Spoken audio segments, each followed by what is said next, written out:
আগামী লোকসভা নির্বাচনকে পাখির চোখ করে ৯ নম্বর জঙ্গিপুর লোকসভা কেন্দ্রের তৃণমূল কংগ্রেসের প্রার্থী খলিলুর রহমানের সমর্থনে সুতির বহুতালী অঞ্চলে সুতির বিধায়ক ইমানি বিশ্বাস ও সুতি ১ নম্বর ব্লক তৃণমূল কংগ্রেসের সভাপতি সিরাজুল ইসলামের উপস্থিতিতে বহুতালী অঞ্চল তৃণমূল কংগ্রেসের সভাপতি নাসির উদ্দিন বিশ্বাস নেতৃত্বে মহিলা ব্লক নেত্রী নাসরিন নেহার, সংখ্যালঘু ব্লক সভাপতি মনির উদ্দিন বিশ্বাস, ১০ নম্বর জেলা পরিষদের প্রতিনিধি বাদিরুল ইসলাম, সুজিত ঘোষ, লালচাঁদ শেখ আজকে বহুতালী অঞ্চলের বহুতালী গ্রামের পঞ্চায়েত সদস্য উপপ্রধান হাসান শেখ ও আনিকুল শেখের বুথে মেম্বারের প্রতিনিধি ও কর্মীদের নিয়ে কর্মী সভায় উপস্থিত ছিলেন। গ্রাম পঞ্চায়েত, গ্রাম মেম্বার, ব্লক ও অঞ্চল নেতৃত্বরা উপস্থিত ছিলেন। জঙ্গিপুর লোকসভা কেন্দ্রের বিপুল পরিমাণে বহুতালী অঞ্চল থেকে আমরা লিড দিয়ে জয়যুক্ত করব। আমি আর দীর্ঘায়িত আমার বক্তব্য রাখবো না, এই বলে আপনাদেরকে দৃঢ় প্রতিজ্ঞা নিয়ে আমার বক্তব্য শেষ করছি। আমাদের মধ্যে উপস্থিত হয়েছেন আমাদের সুতি ওয়ান ব্লকের তৃণমূলের ব্লক সভাপতি দাদা সিরাজুল ইসলাম। তো তারা রাজনীতির স্বার্থে তারা মানুষকে হত্যা করতে অধীর চৌধুরী একটা লোমও কাঁপে না, এটাই তার প্রমাণ পাওয়া গেল এই নির্বাচনে এসে। তার জোট সম্পর্কে জোট সঙ্গীদেরকে নিয়ে যেটা ব্যবহার দেখলাম, তাই বন্ধু এলাকার মানুষের কাছে যেটা আবেদন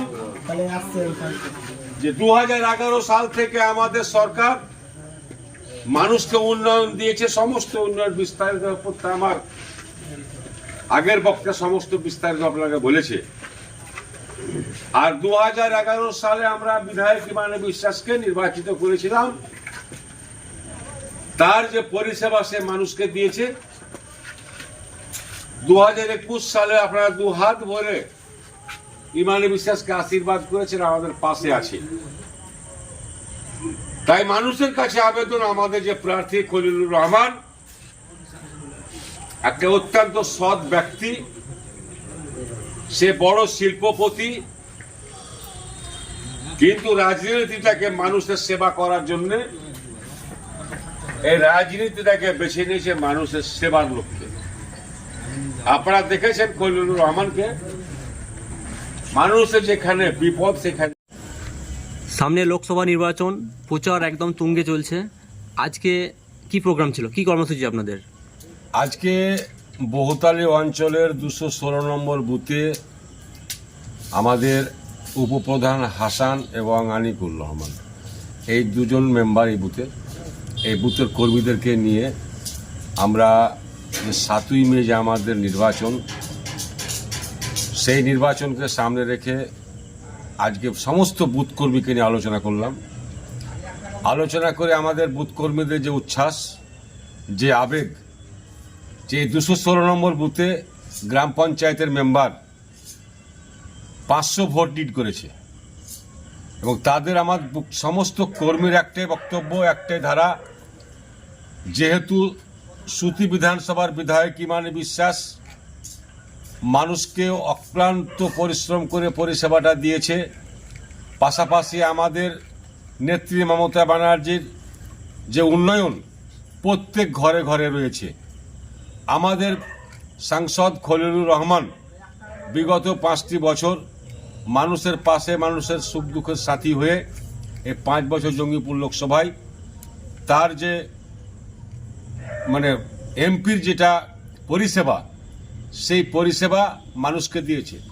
পাশাপাশি আমাদের এমপি সবচেয়ে একটা বড় কাজ করেছে, আমাদের এলাকায় ফায়ার ব্রিগেড ছিল না, সেই ফায়ার ব্রিগেড এমপি সাহেবের হাত ধরে আমরা জঙ্গিপুরে পেয়েছি। উমরপুরে মানুষ জ্যাম লাগতো, যেহেতু হসপিটাল জঙ্গিপুর যাওয়ার সময় অনেক সময় ব্যাহত ঘটতো, সেদিকে লক্ষ্য রেখে আমাদের এমপি সাহেব উড়াল পুলের ব্যবস্থা করেছে, একটা ডাকমোলায় করেছে, প্রায় 200 কোটি টাকা দুটো উড়াল পুল স্যাংশন করিয়েছে। এই যে মানুষের পরিষেবা আমাদের সংসদ দিয়েছে, আমাদের নেতৃত্ব ঘরে ঘরে উন্নয়ন দিয়েছেই, এবং আমাদের বিধানসভার বিধায়ককে যে কোনো সময় ডাকলে সেই বিধায়ক মানুষের পাশে এসে দাঁড়ায়। এই দিকে লক্ষ্য রেখে শুধু আমার 216 নম্বর বুথ নয়, সমস্ত বহুতালী অঞ্চলের যেভাবে পঞ্চায়েতে লিড দিয়ে জেলা পরিষদকে জিতিয়েছিল সেইভাবেই এই আমাদের লোকসভা নির্বাচনে 7ই মে একেবারে সবাই বুকে বুক মিলিয়ে কাঁধে কাঁধ মিলিয়ে নেত্রী মমতা ব্যানার্জির সৈনিক হিসেবে 7 তারিখ যে নির্বাচনের দিন সমস্ত নির্বাচক মণ্ডলীকে বুথে নিয়ে গিয়ে তাতে ঝড় তুফান অনেক রকম বাধা বিপত্তিকে উপেক্ষা করেও ভোট প্রয়োগ করে এই অঞ্চল থেকে যে লিড আমাদের জেলা পরিষদ পেয়েছে তার অধিক লিড তারা দিবে এই অঙ্গীকার এই প্রতিজ্ঞা অঞ্চল কমিটি থেকে শুরু করে ব্লক কমিটি এবং বুথের কর্মীরা নিয়েছে। তাই আমি খুবই খুশি, খুবই আনন্দিত। আজকে বুথের কর্মীদের এক যে আবেগ আমরা দেখলাম, তাতে যে আমাদের নির্বাচনের যে টেম্পু সেটা অলরেডি আমাদের বহুতালী অঞ্চলে উঠে গেছে। মানুষের বাড়ি বাড়ি গিয়ে খলিলুর রহমানের সৈনিক হিসেবে সবাই ভোট চাইছে। ইমানি বিশ্বাসের নেতৃত্বে নির্দেশ অনুসারে সমস্ত বুথে বুথে মিটিংগুলো হচ্ছে। তাই আমরা খুবই খুশি। আমরা অবশ্যই এই অঞ্চল থেকে, বহুতালী অঞ্চল থেকে একটা ব্যাপক লিড পাবে খলিলুর রহমান, এটা আমরা বুঝতে পারছি এবং আমরা জেনে গেছি। এই কর্মী সভায় কেমন সাধারণ মানুষ ও কর্মী সংগঠনদের কেমন সাড়া দেখলেন? খুবই ভালো সাড়া। এইটা বলে নয়, রাজু অঞ্চল সভাপতি হিসেবে যারা যাকে ডাকে সবাই কিন্তু প্রত্যেকটা বুথে বুথে একটা মানুষের যে সাড়া, সে সাড়াটা আমরা পাচ্ছি।